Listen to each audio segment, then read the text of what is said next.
वालिद साहब, आपका बहुत शुक्रिया, आपने अपना कीमती वक्त निकाल के यहाँ एग्रीकल्चर ऑफिस में आ गए। एक्चुअली जो अवेयरनेस चल रही है ये पिछले 2 हफ्ते से चल रही है। जो फर्टिलाइजर एक इम्पॉर्टेंट इनपुट होता है एग्रीकल्चर रिलेटेड, जो अभी खरीफ सीजन हमारा आने वाला है, जिसमें अभी सीड डिस्ट्रीब्यूशन हो गई, अब इसके बाद जो नर्सरी रेजिंग होगी, उसलिए हमारे जो इम्पोर्टेंट फर्टिलाइजर जैसे है यूरिया है, डीएपी है या पोटाश है, जो इम्पोर्टेंट फर्टिलाइजर्स है, इनका जो स्टॉक है, स्टॉक पोजीशन, उसके रिलेटेड यूनियन गवर्नमेंट ने एक इम्पॉर्टेंट स्टेप लिया कि आप हर एक जगह पे, चाहे होलसेल डीलर हो चाहे रिटेलर हो, उनका जो स्टॉक पोजीशन है, चाहे पीओएस है या चाहे फिजिकली स्टॉक है, ये चेक करके ताकि हमारी जो वेरिएशन है वो बहुत वाइड है।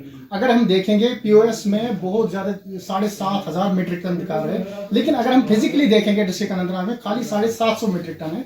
तो इतना बड़ा गैप होने की वजह से हमने एक मिशन मोड में ये डिसीजन लिया है कि हम रिटेलर्स या होलसेलर्स जो भी डीलर है उसका हम चेक करेंगे। तो उसके रिलेटेड एक ऑर्डर भी निकला था चीफ एग्रीकल्चर ऑफिसर अनंतनाग से। 4 दिन के लिए हमने सेल भी स्टॉप की थी। हमने इनको एक एक रिटेलर के पास जाके, कंसर्न सर्कल ऑफिसर जाके, उन्होंने उनका पीओएस एज वेल एज उसका फिजिकली स्टॉक, चाहे यूरिया हो, डीएपी हो या पोटाश हो, तीनों फर्टिलाइजर्स का चेक करके हमने उनका इंस्पेक्शन सर्टिफिकेट फॉरवर्ड किया। और कहीं कहीं पे अगर हमें लगे कि इसका वेरिएशन एक दिन एक इसका स्टॉक पोजीशन है, दूसरे दिन इसने ह्यूज सर्च किया है, इसने बहुत बेच दी है, चाहे यूरिया है, डीएपी है, तो उसके रिलेटेड इनकी शोकाज नोटिस भी हमने निकाली। इस सागम जोन में 3 रिटेलर्स की हमने शोकाज नोटिस भी निकाली।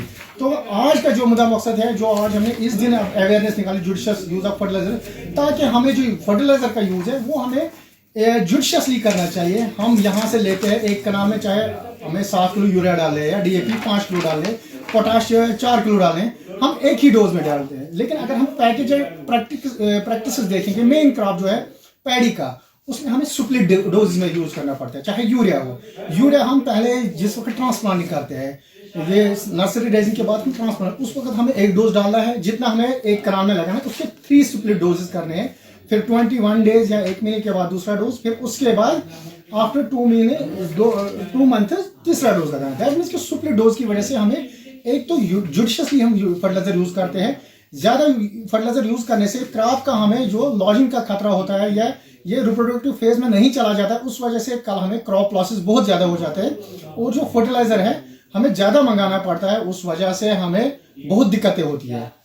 तो आज आपने ग्राउंड जीरो पे फार्मर्स के साथ मीटिंग की है, तो इसका मकसद क्या था? इसका मकसद यही है कि जो एक आम फार्मर है, जिसको पता नहीं है कि मुझे फर्टिलाइजर, मैं रिटेलर के पास जाता हूँ, डीलर के पास जाता हूँ, वहां से फर्टिलाइजर लाता हूँ, मुझे कितना यूज करना है, तो उस रिलेटेड डिपार्टमेंट ने एक कदम लिया आज कि हम फार्मर्स के बीच में जाकर फर्टिलाइजर्स जो रिटेलर है उनको भी साथ लाए, उनके बीच में एक मीडिएशन बने, उनको अवेयर करे कि फर्टिलाइजर कैसा यूज करना है, आप कितनी फर्टिलाइजर ले जाओगे, आपकी कितनी पनीरी है, कितनी ट्रांसप्लांटिंग की है आपने पैडी, उसमें आप कितनी खाद डालोगे, चाहे यूरिया है, डीएपी है। तो इस वजह से ताकि फार्मर अनअवेयर होते हैं, वो इतनी खाद लाते हैं जितना हम उनको यहाँ से अवेयर जरूरत भी नहीं है, हम उनको बोलते हैं। जैसे हमें अगर एक कनाल के लिए हमें ट्रांसप्लांट करना है पनीरी, उसके लिए हम एक मरले में उसकी नर्सरी बनानी है 3 kg पैडी, लेकिन फार्मर हमें यहाँ आते हैं 10 kg 15 kg हमें चाहिए इसके लिए, एक कनाल के लिए ये नर्सरी बनाने की। इसलिए ऐसे ही सेम केस है फर्टिलाइजर के लिए।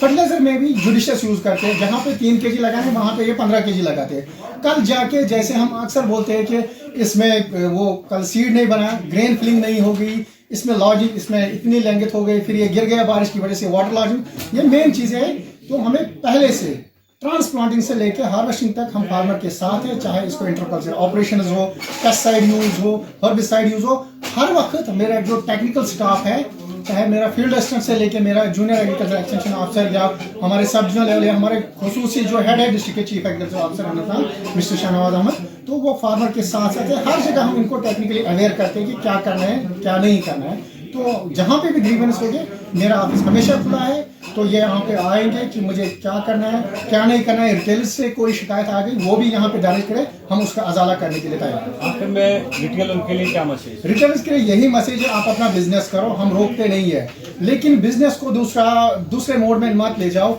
आप पीओएस में एक चीज दिखाते हो और फिजिकली दूसरा चीज दिखाते हो। पीओएस एक के नाम पे होती है और दूसरे गांव में यूज करते हैं। एक जगह पे आउटलेट होता है, 3 जगह पे बोलते हैं गोडाउन है, लेकिन तीनों जगह पे वो ये चीजें हम कीनली वॉच कर रहे हैं तो इस वीक से हमने स्टार्ट किया है, हम किसी को भी ऐसा नहीं छोड़ेंगे, लेकिन हम किसी को बिला वजह तंग भी नहीं करेंगे, क्योंकि खरीफ सीजन आने वाला है। हमें फर्टिलाइजर के रिलेटेड कोई भी दिक्कत नहीं चाहिए, हम कुछ भी बर्दाश्त नहीं करेंगे।